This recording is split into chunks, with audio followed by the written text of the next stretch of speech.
الکریم اما بعد فاعوذ باللہ من الشیطان الرجیم بسم اللہ الرحمن الرحیم۔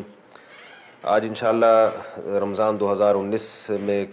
کا دوسرا میں پارہ آپ کے سامنے اس کا خلاصہ اور تفسیر پیش کروں گا۔ دوسرا پارہ شروع ہوتا ہے سیقول السفہاء من الناس۔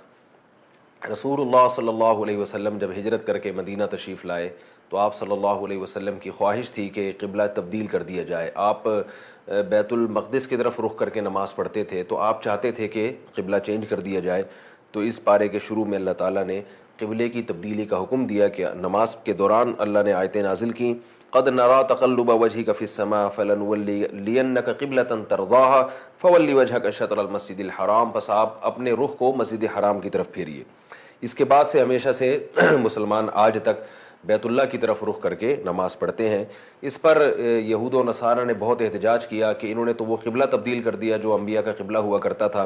تو اللہ تعالیٰ نے فرمایا کہ اینما تکونوا یاتی بکم اللہ جمیعا، تم جہاں ولکل وجہۃ ھو مولیھا، ہر قوم کے لیے ایک جہت ہوا کرتی ہے جس کی طرف وہ رخ کرتے ہیں۔ اور آگے جا کے فرمایا کہ یہ کوئی اتنا اہم مسئلہ نہیں ہے کہ ادھر رخ کرو یا ادھر رخ کرو، نیکی اسی پر منحصر نہیں ہے بلکہ نیکی اللہ کی اور اس کے رسول کی اطاعت کا نام ہے۔ تو چونکہ بہت زیادہ یہود و نصارہ کی طرف سے مسلمانوں کو زبانی اذیت دی گئی، تو اس لیے اللہ تعالیٰ نے تسلی دی کہ اے ایمان والو استعینوا بالصبر والصلاۃ، نماز اور صبر کے ذریعے اللہ سے مدد طلب کیا کرو۔ اور ایک اصول اور ضابطہ بیان کیا کہ جب بھی کوئی مصیبت پہنچے تو انا للہ و انا الیہ راجعون، یہ کہا کرو کہ ہم اللہ ہی کے لیے ہیں اور ہم نے اسی کی طرف لوٹ کر جانا ہے۔ انہی آیات میں ان علماء کو وعید بھی سنائی گئی جو اللہ کے احکام کو، قرآن اور تورات اور انجیل کے احکام کو چھپاتے ہیں۔ فرمایا ان الذین یکتمون ما انزلنا من البینات والہدی، کہ وہ لوگ جو ہم نے جو کچھ نازل کیا لوگوں کی ہدایت کے لیے، ان چیزوں کو جو لوگوں سے چھپاتے ہیں حالانکہ ہم نے تو اپنی کتاب میں بیان کر دی ہیں، اولئک یلعنہم اللہ ویلعنہم اللاعنون،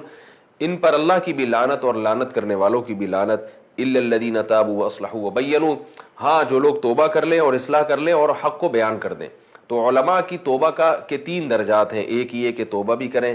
آئندہ کے لیے اصلاح احوال بھی کریں، اور جو غلط بیانی سے کام لیا ہے اس سے رجوع کا اعلان بھی کریں۔ یہ 3 درجات جب وہ مکمل کریں گے فاولئک اتوب علیہم، تو اللہ فرماتے ہیں میں ان کی توبہ قبول کروں گا۔ اسی میں اللہ نے عقیدہ توحید کو بھی بیان کیا، الہکم الہ واحد، کہ تمہارا معبود صرف ایک خدا ہے، لا الہ الا ہو، اس کے سوا کوئی عبادت کے لائق نہیں۔ اور پھر اس پہ دلائل قائم کیے، ان فی خلق السماوات والارض واختلاف اللیل والنہار، زمین آسمان کی پیدائش، دن رات کے عدلنے بدلنے میں، اور جو پانی میں کشتیاں چلتی ہیں لوگوں کے نفع کے لیے، اور آسمان سے جو پانی برسایا، اور طرح طرح کے زمین میں اللہ تعالیٰ نے جانوروں اور چوپایوں کو پھیلا دیا، ہواؤں کا چلنا اور بادلوں کا زمین آسمان میں مسخر ہونا، ان تمام چیزوں میں عقل مندوں کے لیے نشانیاں ہیں۔ اسی پارے میں اللہ نے یہ بھی حکم دیا کہ جیسے اللہ کے حرام کو حرام سمجھنا فرض ہے، اسی طرح شریعت نے کسی چیز کو حلال کر دیا تو اس کو حلال سمجھنا بھی ضروری ہے۔ یا ایھا الناس کلوا مما فی الارض حلالا طیبا، مشرکین اپنی طرف سے چیزوں کو حرام کر لیا کرتے تھے، آج بھی ہم دیکھتے ہیں ہم بہت سی چیزوں کو خود سے اپنے مزاج کی وجہ سے غلط سمجھتے ہیں۔ جب اللہ نے ایک چیز کو حلال کر دیا تو اس کو حلال سمجھنا ہمارے اوپر ضروری ہے۔ اس پارے میں ایک بہت اہم آیت بھی ہے جس میں اسلام کے احکام کو بہت تفصیل سے بیان کیا۔ فرمایا لیس البر ان تولوا وجوہکم قبل المشرق والمغرب، نیکی اس میں منحصر نہیں ہے کہ آپ مشرق یا مغرب کی طرف رخ کرو، جیسے یہود و نصارہ بس سارا زور اسی پر تھا کہ بیت المقدس کی طرف رخ ہونا چاہیے۔ فرمایا نیکی کا اصل نیکی یہ ہے آمن باللہ والیوم الآخر، کہ اپنے عقیدے کو درست کرے، آت المال علی حبہ ذوی القربى والیتامى والمساکین وابن السبیل،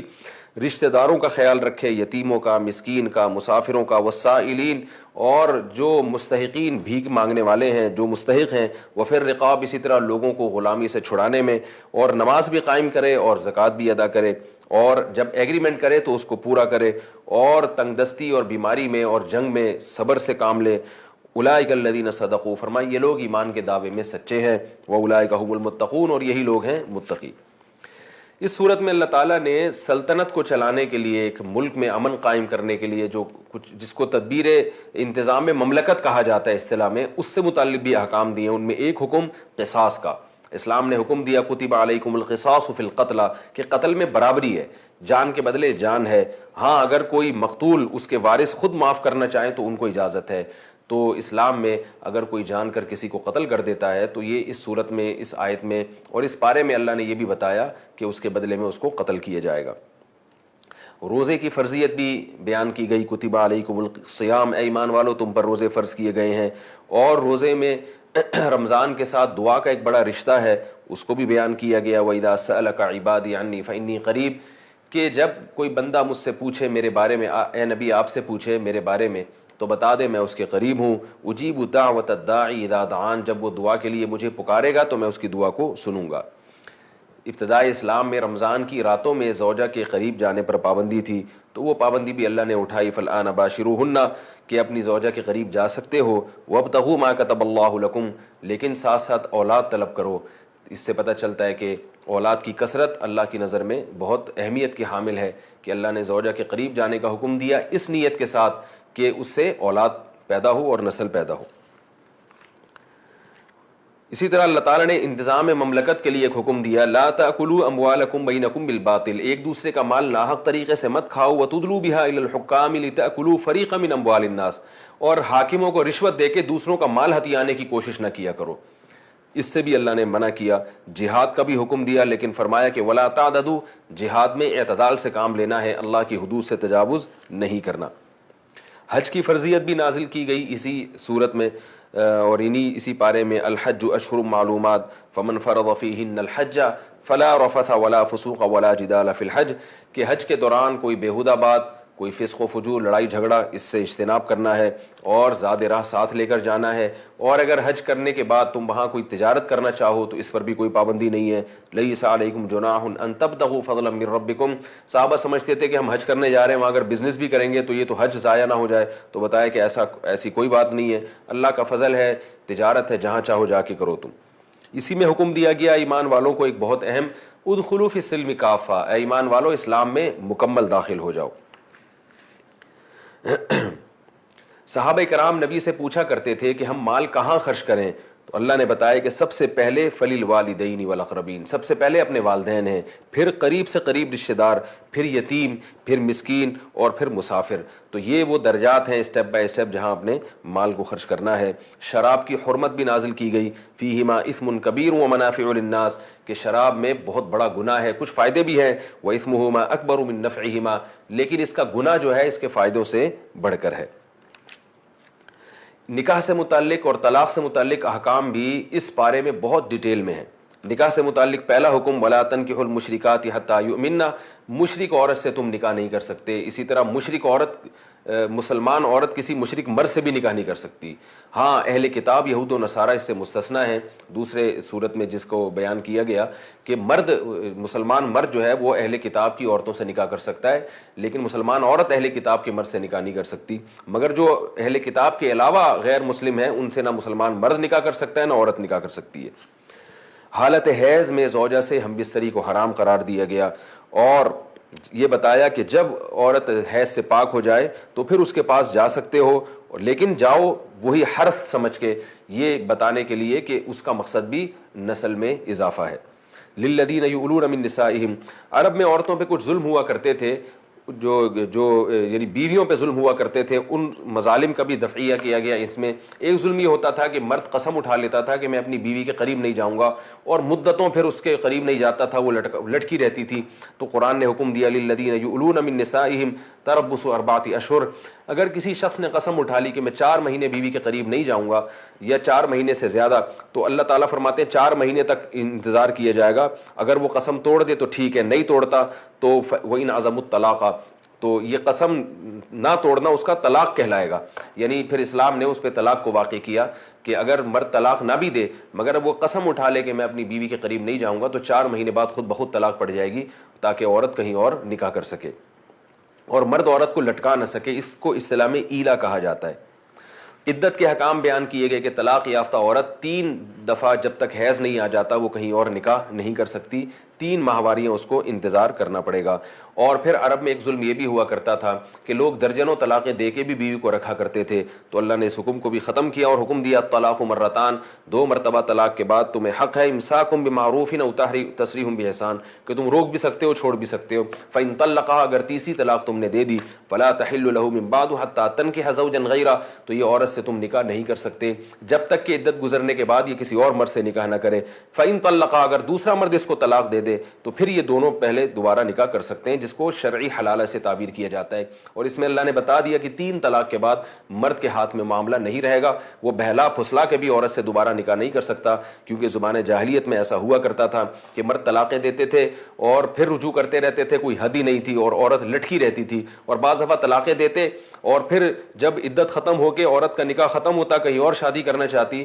تو اسے چکنی چپڑی باتیں کر کے دوبارہ بہلا پھسلا کے شادی کر لیتے تھے۔ تو اس طرح سے عورت یرغمال بن جاتی تھی، کیونکہ عورت کی طبیعت میں نرمی رکھی ہے، وہ چکنی چپڑی باتوں میں بڑی جلدی آ جاتی ہے۔ تو اللہ نے اس کا انتظام کیا کہ اب یہ نہیں، تم اس سے نکاح نہیں کر سکتے۔ تو 3 طلاقوں کے احکام بھی بیان کیے گئے کہ 3 طلاقوں کے بعد مرد رجوع نہیں کر سکتا، اور اس میں کوئی قید نہیں ہے کہ اکٹھی 3 دی ہوں یا الگ الگ مجلس میں دی ہوں۔ ان آیتوں میں ہر قسم کی 3 طلاقوں کو سے بیوی کو جو ہے وہ حرمت معبدہ کے ساتھ حرام کیا گیا ہے۔ ایک اور ظلم یہ ہوا کرتا تھا کہ شوہر بیوی کو طلاق دیتا، عدت ختم ہونے سے پہلے وہ کیا کرتا تھا کہ فوراً رجوع کرتا تھا، اس نیت سے تاکہ یہ کہیں اور شادی نہ کر سکے۔ اس کا بھی دفعیہ کیا گیا اور کہا گیا فَبَلَغْنَ أَجَلَهُنَّ فَأَمْسِكُوهُنَّ بِمَعْرُوفٍ أَوْ سَرِّحُوهُنَّ بِمَعْرُوفٍ وَلَا تُمْسِكُوهُنَّ ضِرَارًا لِتَعْتَدُوا، کہ رجوع اس نیت سے تو کر سکتے ہو کہ اس کے ساتھ اچھا سلوک کرو گے، اس نیت سے کہ اس کو لٹکا کے چھوڑ دو گے، اس نیت سے تمہارے لیے رجوع کرنا حرام ہے۔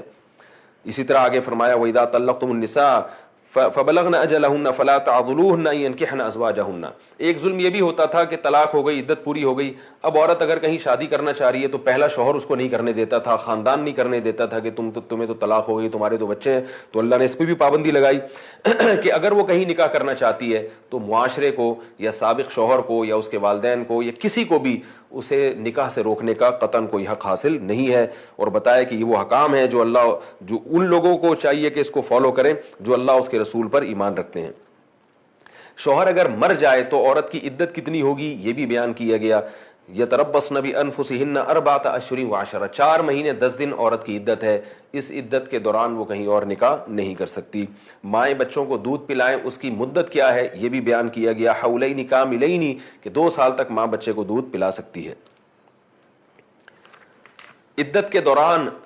نکاح کا پیغام بھیجنے پر بھی پابندی لگائی کہ اگر کسی عورت کو طلاق ہوتی ہے، شوہر مرتا ہے، ابھی اس کی عدت باقی ہے، تو آپ عدت کے دوران نکاح کا پیغام نہیں بھیج سکتے، ہاں گول مول طریقے سے اشارتاً کنایتاً پیغام بھیج سکتے ہیں۔ یہ بھی بیان کیا گیا کہ اگر کسی عورت کا مہر متعین نہیں تھا اور رخصتی سے پہلے اس کو طلاق دے دی جائے تو اللہ فرماتے ہیں اس کو متعوہن، کچھ سامان اس کو دینا پڑے گا، اور اگر مہر متعین تھا تو آدھا مہر دینا پڑے گا۔ یعنی اگر آپ نے ایک مہر 1 لاکھ روپے رکھا اور ابھی رخصتی ہوئی نہیں، آپ نے طلاق دے دی، تو 50,000 روپے آپ کو بیوی کو دینے پڑیں گے، آدھا مہر۔ اسی طرح ان آیات میں جہاد، پچھلی امتوں میں جو حضرت موسیٰ علیہ السلام کے بعد ایک قوم پیدا ہوئی تھی بنی اسرائیل میں، ایک نبی آئے، انہوں نے جہاد کا حکم دیا، اور اسی قوم میں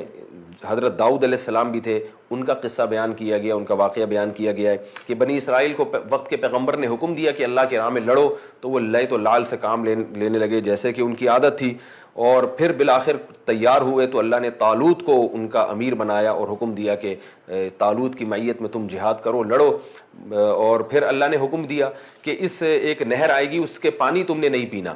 مگر زیادہ تر لوگوں نے منع کے باوجود پانی پی لیا، تو وہ جہاد سے عاجز آ گئے اور میدان چھوڑ کے فرار ہو گئے۔ بہت تھوڑے لوگ تھے جو ڈٹ گئے اور انہوں نے اللہ سے دعا مانگی، ربنا افرغ علینا صبرا وثبت اقدامنا، اے اللہ ہم پر صبر کو انڈیل دے اور ہمارے قدم کو ثابت قدم رکھ۔ تو اللہ تعالیٰ نے ان کی مدد کی، اور وقتل داؤد جالوت، اور انہی میں ایک شخص تھے جن کا نام داؤد تھا، انہوں نے بڑی بہادری سے لڑائی کی اور جالوت کو قتل کیا، تو اللہ نے آپ کو حکمت بھی عطا کی اور نبوت بھی عطا کی، اور اللہ نے آپ کو بیت المقدس کی حکومت دے کے آپ کو بنی اسرائیل کا خلیفہ بنا دیا، بادشاہ